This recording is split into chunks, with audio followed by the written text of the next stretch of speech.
And now, Andrew Does Everything proudly presents Onerella, based on the story of Cinderella. Once upon a time, there lived a young girl named Onerella. Onerella had 3 ugly, mean stepsisters named Olive, Nina, and Esme. Olive, Nina, and Esme made Onerella do all the chores. "Sweep the floors, wash the dishes," said Olive, Nina, and Esme. One day, the king of Onlyville's messenger said, hear ye, the king of Onlyville is going to throw a ball. And whoever has the most beautiful gown and crown shall marry his son, Prince Singling. But Onerella is not welcome. Her stepsisters are.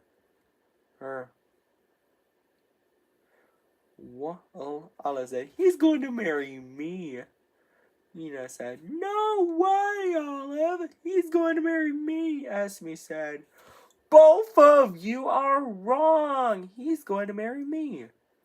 Later, Onerella is so sad that she cannot go to the ball and marry Prince Singling. Suddenly, her fairy godmother arrives and asks Onerella what is wrong. Why are you crying, Onerella? She asks. Onerella responds, I wanted her to go to the ball and marry Prince Singling, but I'm not welcome. The fairy godmother waved her wand and chanted the magic word, Winnity, Waterity, one! And then, Onerella's chores are all done. But the fairy godmother is not done yet. She said, Onerella, go fetch me a good old pumpkin. Luckily, Onerella has one pumpkin. The fairy godmother waved her magic wand and chanted the magic word, Winnity, Waterity, one! Again, and to turn Onerella's do-rag and clothes into a gown. I've never seen such a wonderful gown. I get a load of my glass slippers, and then the pumpkin into a carriage drawn by 2 strong horses. The fairy godmother said, have fun, Onerella, but I will warn you, return home before midnight, or the spell will be broken. Onerella accepted the warning. Meanwhile, at the ball, Prince Singling was wondering who he should marry. Olive, Nina, and Esme said all together, he's walking towards me. But he's not walking towards any of them. He's walking towards Onerella. Onerella and Prince Singling dance happily together. But later, Onerella realized it's almost midnight. So she scurried out of the ball, and she was running so fast that she lost one of her glass slippers. Prince Singling was so worried that he might never see Onerella again. So he traveled around Onlyville to find her and brought the glass slipper with him. He knocked on the door of the house where her Onerella and her stepsisters lived. He said, ladies, I have a favor to ask. Can any of you try this glass slipper? Olive is first, but her foot is too big. Nina is next, but her foot is too small. Esme is last, but her foot didn't fit either. Suddenly, Prince Singling noticed Onerella singing. Onerella said. Prince Singling, is that you? Prince Singling said, of course it's me. Onerella gets so excited because she's having to have her Prince Singling back. And they lived happily ever after. The end. I hope you enjoyed this story before bed, Andrew's Doors. And don't forget to subscribe, like, and share to my video. Take care. Bye and good night, everybody. And now, Andrew Knows Everything proudly presents Sixteennerella. It is based on the story of Cinderella with a bit of a twist. Let's tell you the story, shall we? Once upon a time, there was a young adult girl named Sixteennerella. Sixteennerella had 7 ugly, mean, wicked stepsisters named Sophia, Isabella, Xavier, Tina, Eliza, Eloisa, and Nina. Some of them constantly made fun of Sixteennerella. They made her do all the chores. 16er wench! Sweep the floors, wash the dishes, do it all! Said Sophia to Nina. One day, the king of Sextacomlingham's messenger arrived and said, Hear ye, hear ye! The king of Sextacomlingham is going to throw a ball, and whoever has the most beautiful gown and crown shall marry his son, Prince Sextacompling. But Sixteennerella is not welcome. Her ugly, mean, wicked stepsisters are. They then argue over who will marry Prince Sextacompling. Later, Prince Sixteennerella is so sad doing chores about not going to the ball and marrying Prince Sextacompling. Suddenly, her fairy godmother asks Sixteennerella what's wrong by saying, Why are you crying, Sixteennerella? In which Sixteennerella responds, I can't go to the ball and marry Prince Sextacompling, but I have lots of chores to be done. Sixteennerella's fairy godmother said, I can help with a bit of magic. She chants the magic words. Sextidentity, sextidentity, sextu, and waves her magic wand. Because of that, Sixteennerella chores are all done. But her fairy godmother is not done yet, she said. Sixteennerella, go fetch me a pumpkin and some ice. Luckily, Sixteennerella has 16 pumpkins and 32 mice. Sixteennerella's fairy godmother chants the magic words. Sextidentity, sextidentity, sextu, and waves her magic wand again to turn the 16 pumpkins into a handsome coach, the 32 mice into horses, and then Sixteennerella's ripped clothes into a gown and crown. Sixteennerella said, I've never seen such a sextacomple-tastic gown! And get a load of my glass slippers! Fairy godmother, how can I ever thank you enough? Sixteennerella's fairy godmother said, Well, you can't. But have fun, Sixteennerella. But I will warn you, return home before midnight, or the spell will be broken, and everything will change back to the way it was before. And so, Sixteennerella accepts the warning. Meanwhile, at the ball, Prince Sextacompling was wondering who he should marry. Sophia to Nina say all together, He's walking towards me! But he's not walking towards any of them. He's walking towards Sixteennerella. Prince Sextacompling then asks, May I have this dance? When Sixteennerella responds, I would be delighted. Sixteennerella and Prince Sextacompling dance happily together. But later, Sixteennerella realizes it's almost midnight, so she scurried out of the ball. And she was running so fast that she lost both her glass slippers.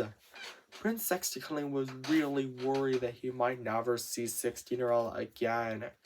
So he traveled all around Sextacomlingham, to find her and brought the glass slippers with him. By the time he arrives, he knocks on the door of the home where Sixteennerella and her ugly, mean, wicked stepsisters lived. But instead of Sixteennerella, Prince Hexadecagonal finds Sophia to Nina. He then said, "Ladies, I have a favor to ask. Can any of you try on these glass slippers?" Sophia is first, but her feet are too big. Isabella is next, but her feet are too small. The rest did the same, but none of their feet are the right size. Suddenly, Prince Hexadecagonal notices Sixteenerella's sweet singing. The glass slippers fit! Sixteennerella gets so excited because she's happy to have Prince Hexadecagonal back, and they both lived happily ever after. The end. I hope you enjoyed this story, Andrew's Doers. Don't forget to subscribe, like, and share on Andrew Knows Everything, and buy our merchandise at AndrewKnowsEverything.com. Take care! Bye! And now, Andrew Knows Everything proudly presents Fortifiverella. It is based on the story of Cinderella with a bit of a plot twist. Let's tell you the story, shall we? Once upon a time, there was a young adult girl named Fortifiverella. Fortifiverella had 9 ugly, mean, wicked stepsisters named Farah, Ophelia, Ramona, Tanya, Yadina, Fiona, Isabella, Verona, and Ella. All of them constantly made fun of Fortifiverella and made her do all the chores. 45er wench! Sweep the floors, wash the dishes, do it all, said them all together. One day, the king of Quadrigetumningham's messenger arrives and says, Hear ye, the king of Quadrigetumningham, his royal, kind, wise, bold majesty, is going to throw a ball, and whoever has the most beautiful gown and crown shall marry his son, Prince Quadrigetumning. Can I come? Asked Fortifiverella. She's not welcome. Her ugly, mean, wicked stepsisters are. They ran with huge excitement and picked out dresses to wear to the ball, but argue over who will marry Prince Quadrigetumning. He's going to marry me, said Farah, the oldest stepsister, but her younger sisters disagree. They even tear Fortifiverella's best party dress. Later, Fortifiverella is so sad, distraught, and upset about not going to the ball and marrying Prince Quadrigetumning. Suddenly, her fairy godmother arrives and comforts Fortifiverella. There now, my dear Fortifiverella, she said. I'll fix everything for you. Nobody will know it's you. She then waves her magic wand. Because of that, Fortifiverella's chores are all done. But her fairy godmother's not done yet.